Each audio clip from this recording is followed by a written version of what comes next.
de maquinaria más sofisticada jamás creada no está en órbita. Es una roca purificada con una pureza de 9 nueves, grabada con patrones 10.000 veces más finos que un cabello humano, usando láseres del tamaño de un autobús. Controla la economía global, el poder militar y tu vida diaria. Pero su talón de Aquiles es una guerra por gases industriales, químicos japoneses y agua ultrapura a miles de kilómetros de distancia. El nombre de la máquina que hace posible todo esto es ASML EUV. Pesa 180 toneladas. Cuesta $200 millones. Hay solo una empresa en el mundo que puede fabricarla. Un procesador moderno de Apple o Nvidia contiene más de 100.000 millones de transistores en un área del tamaño de una uña. Construir la fábrica que produce ese chip cuesta más de $20.000 millones, el equivalente de 3 centrales nucleares. Cada nanómetro que se gana en miniaturización requiere años de investigación y decenas de miles de millones en inversión. La ley de Moore, que prometía doblar la densidad cada 2 años de forma gratuita, se ha convertido en la promesa más cara de la historia tecnológica. El transistor de 3 nanómetros que fabrica TSMC tiene una puerta de solo 10 a 12 átomos de grosor. En ese punto, la física cuántica deja de ser una abstracción académica y se convierte en el principal enemigo del ingeniero. Los electrones simplemente tunelean a través de las barreras, creando corrientes de fuga que destruyen la eficiencia. Más importante aún, el costo por transistor dejó de bajar alrededor de los 28 nanómetros. Por primera vez en 70 años, hacerlos más pequeños ya no los hace más baratos. Una fábrica de semiconductores de vanguardia consume la electricidad equivalente a una ciudad de 100.000 habitantes, operando las 24 horas del día.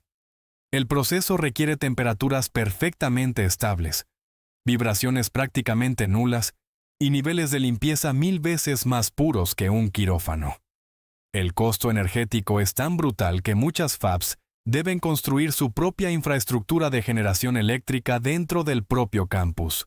Cada chip moderno requiere más de 80 fotomáscaras individuales, cada una con los patrones exactos de sus circuitos. Un solo juego de máscaras cuesta más de $10 millones y es fabricado por solo 2 empresas en el mundo, Topan y Photronics. El segundo choke point es el agua ultra pura. Una fab de vanguardia consume 15 millones de litros diarios, procesados a pureza mayor que el agua destilada farmacéutica.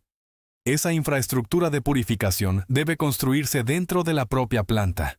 No puede comprarse en el mercado. El tercer choke point son los gases nobles. Antes de la invasión rusa de Ucrania, ese país suministraba el 70% del neón utilizado en la litografía mundial.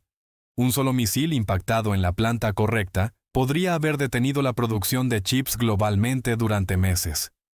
El cuarto choke point lleva el nombre de una empresa japonesa de condimentos, Ajinomoto. Su ABF Film es el sustrato que conecta chips empaquetados en capas.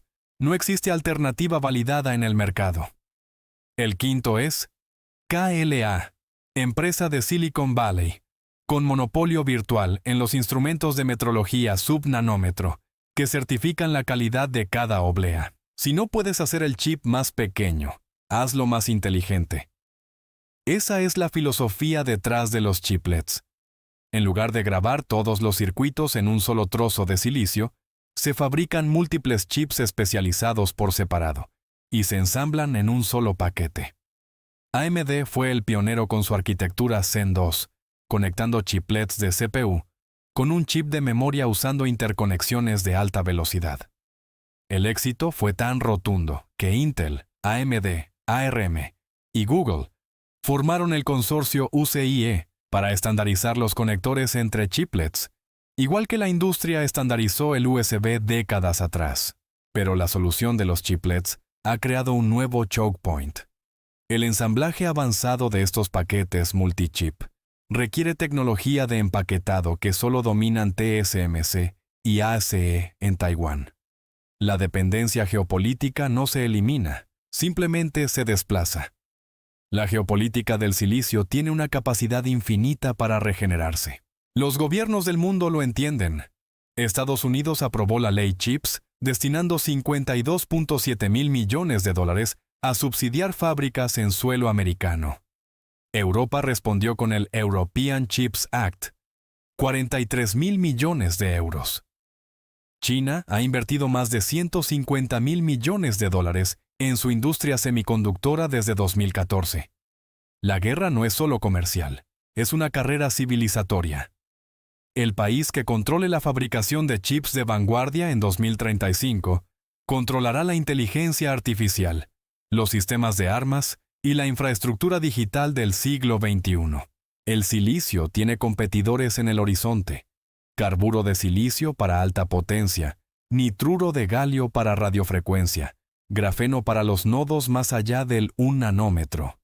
Pero ninguno está listo para reemplazar al silicio en computación de propósito general. La era post-silicio no ha llegado.